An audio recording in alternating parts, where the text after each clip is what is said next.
एक मित्र ने प्रश्न पूछा कि धर्मानुपश्ययी हम कैसे कर सकते हैं? क्योंकि धर्मानुपश्ययी विपश्यना में समझ में नहीं आता। हम विपश्यना तो करते हैं, लेकिन धर्मानुपश्ययी को समझ नहीं पाते। इसको कैसे हम समझ सकते हैं? इसका अभ्यास हम कैसे कर सकते हैं? धर्मानुपश्ययी विपश्यना का चौथा भाग है। पहले हम आनापान सती करते हैं, उसके बाद हम कायानुपश्यना करते हैं। यह पहला भाग हुआ। दूसरे भाग में हम वेदनानुपश्ययी करते हैं। तीसरे भाग में हम चित्तानुपश्ययी करते हैं और चौथे भाग में हम धर्मानुपश्ययी करते हैं। तो धर्मानुपश्ययी चौथा भाग है। अगर हम सीधे धर्मानुपश्ययी करेंगे तो हमारा ध्यान, क्योंकि अभी सदा नहीं है, अभी आनापान सती का अभ्यास हमारा गहरा नहीं है, इसलिए हमें धर्मानुपश्ययी का पता ही नहीं चलेगा। धर्मानुपश्ययी हम नहीं कर पाएंगे। सबसे पहला काम है कि हम अपने मन को स्थिर करने का ज्यादा से ज्यादा अभ्यास करें। और मन को स्थिर करने का अभ्यास, मन को एक जगह टिकाने का अभ्यास, अपने विचारों को रोकने का अभ्यास जब हम करते हैं, उसको हम कहते हैं आनापान सती। इसमें हम कुछ नहीं करते, इसमें हम अपनी आती जाती सांस को देखते रहते हैं, अपने मन को वहां टिका देते हैं। इससे मन जो बाहर की ओर दौड़ रहा है, जिसमें अथाह वाइब्रेशन है, उसको रोकने का प्रयास करते हैं, उस वाइब्रेशन को कम करने का प्रयास करते हैं। आज मनुष्य की स्थिति बहुत खराब हो चुकी है, क्योंकि आज सबके पास मोबाइल है और इस मोबाइल में हम जो कुछ भी करते हैं उससे हमारे मन की वाइब्रेशन बढ़ जाती है। हमारा मन संसार में दौड़ना चाहता है, हमारा मन कहीं से भी संसार से रस लेना चाहता है। और मोबाइल में एक आसान सा इंस्ट्रूमेंट, ऐसा इंस्ट्रूमेंट जिसमें हमें सब कुछ मिल जाता है, जो हम सुनना चाहते हैं कानों से, जो हम देखना चाहते हैं, जो हम खाना चाहते हैं, उसका भी ऑर्डर कर देते हैं, उसको भी देख लेते हैं कि वो दिख कैसा रहा है, वो बिक कहाँ रहा है। यानी आज अगर हम अपने मोबाइल से वह सब कृत्य आसानी से कर पा रहे हैं, जिनको करने के लिए हमें पहले बहुत ज्यादा प्रयास करना होता था। किताब पढ़ने के लिए पहले हमें किताब खरीदनी होती थी, किताब खोजनी होती थी, किताब खोजने के लिए हमें लाइब्रेरी जाना होता था। आज हमारे पास ई बुक्स मौजूद है, लेकिन हम, क्योंकि हमारे पास सब कुछ एक ही जगह पर है, इसलिए हम इससे इसके एडिक्टेड हो जाते हैं और यह भूल ही गए हैं कि इसकी वजह से जो मन में वाइब्रेशन हो रही है, यह मन कहीं स्थिर होकर बैठता ही नहीं। पहले तो बिना मोबाइल के आदमी थोड़ी देर बैठ जाता था, अब जैसे जैसे उसकी एडिक्शन बढ़ी, जैसे जैसे इसमें नई नई चीज़ों का आगाज हुआ। वैसे वैसे मन की वाइब्रेशन बढ़ती चली गई। अब इसमें इतना कुछ है कि टाइम पास हो जाता है। उस टाइम पास के चक्कर में मन में और वाइब्रेशन बढ़ती जाती है, मन और हिलता चला जाता है। हम टाइम पास कर रहे हैं, गाना सुन रहे, टाइम पास कर रहे, लेकिन गाना सुनते सुनते, क्योंकि उसमें तो सब कुछ उपलब्ध है, दूसरा गाना भी उपलब्ध है, वो गाना सुन भी नहीं पाए कि दूसरा और ख्याल आ जाता है कि यह नहीं, अब वह सुनो। वह भी कहीं खोजने लग जाएंगे, खोजने में वक्त लगेगा, मन बिजी हो गया, उसकी वाइब्रेशन और बढ़ती चली गई, वो और गहरे में बाहर दौड़ता चला जाता है। और आज हम उस स्थिति में हैं जहां हम मन को रोक ही नहीं पाते। यही तो सबकी परेशानी हो चुकी है। आनापान सती का अभ्यास करते हैं, जो कि अभी विपश्यना की शुरुआत से पहले ही है, क्योंकि बिना उसके तो विपश्यना हो ही नहीं सकती। बिना मन को रोके हुए विपश्यना हो ही नहीं सकती। मन को रोकने के लिए आनापान सती है, लेकिन मन को रोकना, मन को टिकाना, एक जगह स्थिर करना, 24 घंटे तो हमारा अभ्यास कुछ और है। मन को वाइब्रेट करना, मन को और बाहर दौड़ाना, मन को उसके स्वाद के अनुसार नई नई चीजें उपलब्ध कराना, उसमें और गहरे में उलझा देना। हम पूरे दिन तो यह काम कर रहे हैं, और थोड़ी देर, आधे घंटे, 15 मिनट, 1 घंटा, 2 घंटा, ज़्यादा से ज़्यादा हम यह कोशिश कर रहे हैं कि हमारा मन स्थिर हो जाए। ऐसा नहीं हो सकता।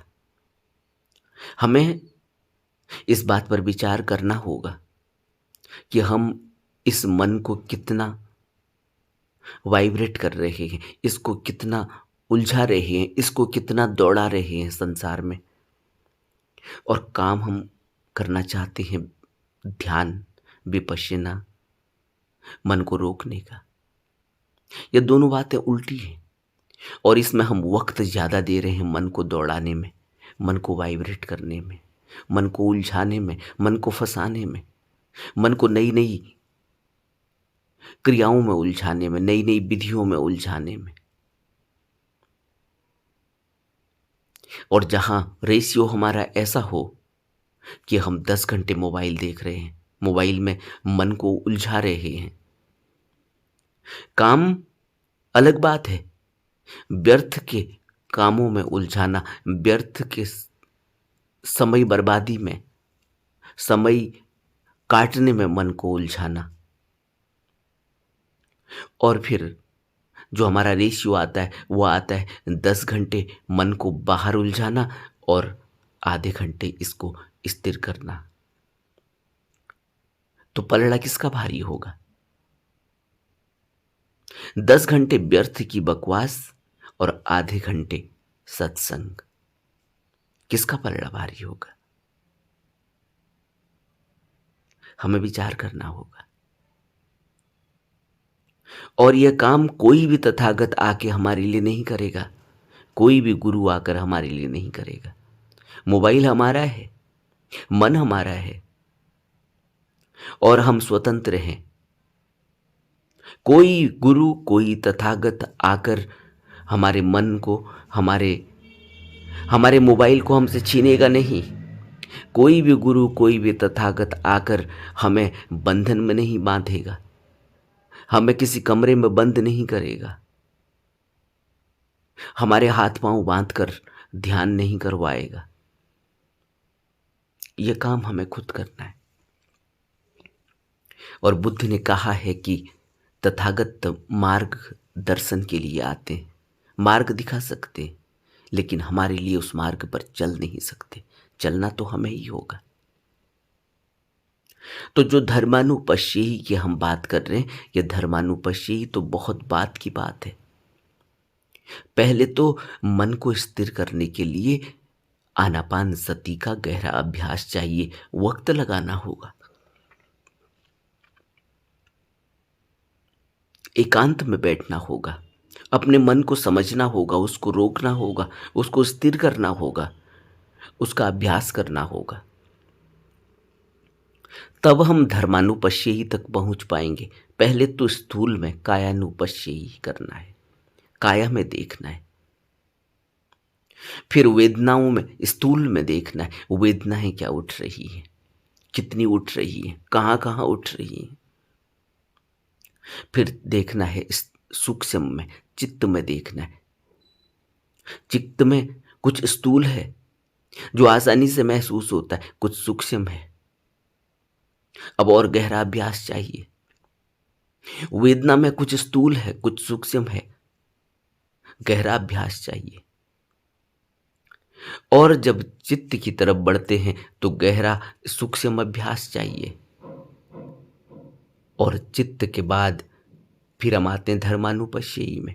धर्मानुपश्ययी में तो अपने सब कुछ, जो कुछ भी हमारा विचार है, जो कुछ भी हमारा भाव है, जो कुछ भी हमारी आदतें हैं और जो कुछ भी हम करते हैं, उन सब को ही देखना होता है, उन सब को ही महसूस करना होता है। वो स्थूल भी है, सूक्ष्म भी है, और ज़्यादातर सूक्ष्म है, क्योंकि उसमें तो हमें तुरंत ही पकड़ना होता है। धर्मानुपश्ययी में तो हमें देखना होता है कि अभी क्या चल रहा है, अभी क्या धर्म काम कर रहा है। धर्म का अर्थ है कि अभी कौन सी आदत, कौन सा विचार, कौन सा विकार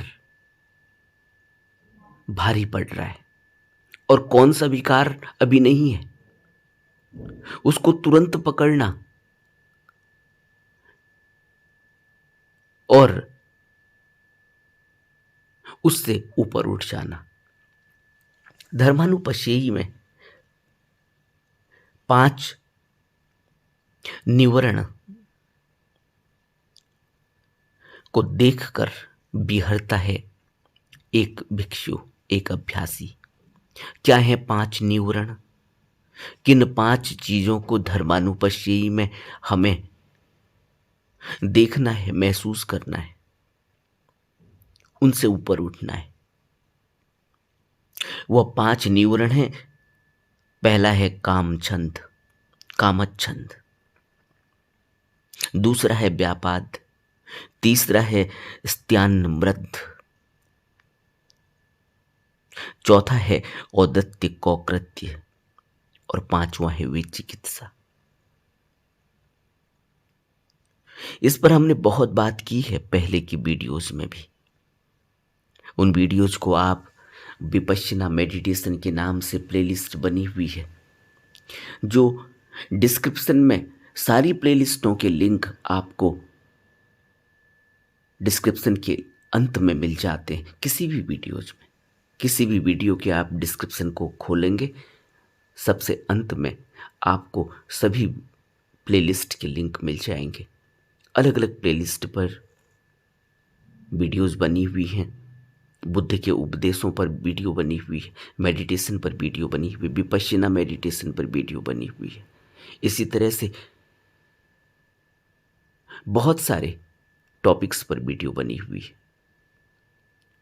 जब आप विपश्यना मेडिटेशन को वाले प्लेलिस्ट के लिंक को क्लिक करते हैं तो आपके पास कई 100 वीडियोज आपको दिखाई देंगी।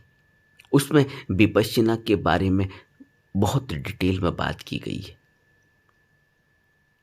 धर्मानुपश्ययी में हम इन 5 धर्मों को, 5 निवरणों को देखते हैं, महसूस करते हैं, इनसे ऊपर उठने का प्रयास करते हैं। कब कौन सा निवरण हमें सता रहा है, कब हम कौन से निवरण में फंसे हुए हैं, यह तुरंत ही देख लेना जब तक कि वह कृत्य कर जाए। यह धर्मानुपश्ययी है। क्रोध उठा, क्रोध उठने तक क्रोध दिखाई दे रहा है कि अभी क्रोध छाया हुआ है। जैसे ही क्रोध छाया हुआ है, यह धर्मानुपश्ययी का अभ्यास गहरा होगा। जैसे ही क्रोध छाया हुआ है, यह हमें दिखाई देगा, वह क्रोध की इंटेंसिटी कम हो जाएगी, वो फिर उतना मारक नहीं रहेगा। अपनी बेवकूफ़ी का पता ही चल जाएगा और यह क्रोध कितनी देर रहने वाला है इसकी अनित्यता का पता चल जाएगा और यह क्रोध क्यों आ रहा है यह भी पता चल जाएगा कि यह अपनी बेवकूफ़ी है या दूसरे की बेवकूफ़ी है। अपनी बेवकूफ़ी और दूसरे की बेवकूफ़ी पर हम इतना क्यों घुसे हुए हैं, इतना क्यों इन्वॉल्व हैं। और यह क्षण भर का धर्म है जो अभी चला जाएगा, यह क्षण भर का विकार है जो अभी मैं चुप रहूं तो अभी चला जाएगा। इस तरह से हम धर्मानुपश्ययी करते हैं, धर्म को देखते हैं, पांचों निवरणों को देखते हैं और देखते देखते ही उससे मुक्त होने लगते हैं। यह देखने की कला हम तभी कर पाएंगे, तभी इसमें गहरे में उतर पाएंगे जब हमें मन को रोकना आ जाएगा, जब हमें मन के रोकने का अभ्यास अच्छे से हो जाएगा, तब हम देख पाएंगे धर्मों को। जब मन रुका ही नहीं है, मन में वाइब्रेशन ज़्यादा है, तो हम कैसे देखेंगे कि क्रोध आ रहा है। जब तक क्रोध हो जाएगा, घट जाएगा, जब तक घटना घट जाएगी, जब तक बहुत कुछ अस्त व्यस्त हो जाएगा, बिगड़ जाएगा, तब हम क्रोध को देखेंगे। जब हम उस क्रोध की वजह से फंस चुके होंगे, जब हम अपना बहुत कुछ नुकसान कर चुके होंगे, क्या हम तब क्रोध को देखेंगे। बुद्ध कहते थे कि कोई व्यक्ति जब सांप गुजर जाए उसके बाद सांप के रास्ते पर लाठी चलाए, लाठी से पीटे, तो उससे क्या होने वाला है।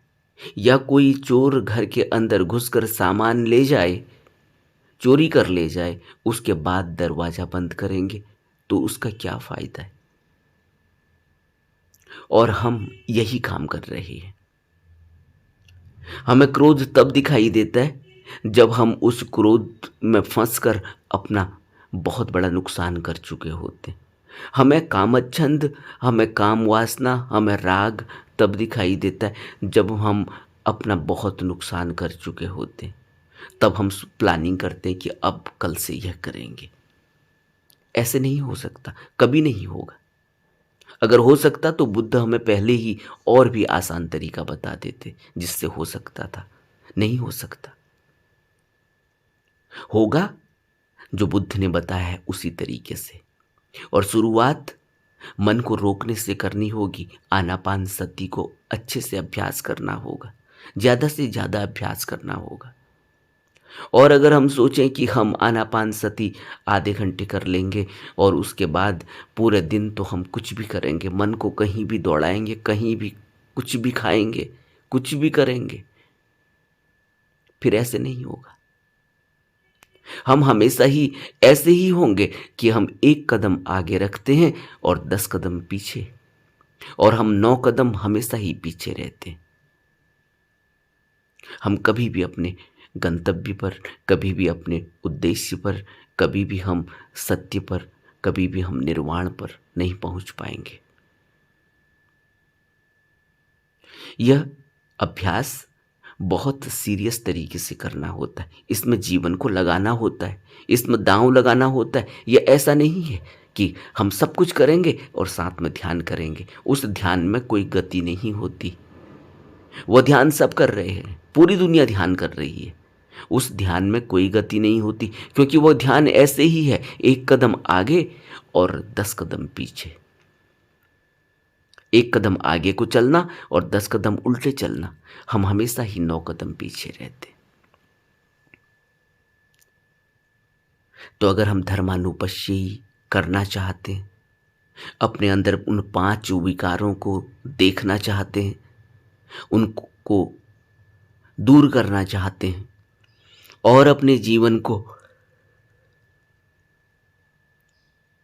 विकारों में फंसे बगैर जीना चाहते हैं, आनंद में जीना चाहते हैं, खुशी और शांति में जीना चाहते हैं, तो फिर हमें बुद्ध के बताए हुए अनुसार अभ्यास करना होगा और सीरियस अभ्यास करना होगा। ऐसे ही काम चलाऊ अभ्यास से कुछ नहीं होगा। काम चलाऊ अभ्यास क्या है? यही कि हम पूरे दिन मोबाइल पर टाइम पास करते हैं, ज़्यादा से ज़्यादा वक्त टाइम पास करते हैं मोबाइल पर, और फिर हम सोचते हैं कि आधा घंटा विपश्यना कर लें, आधा घंटा ध्यान कर लें।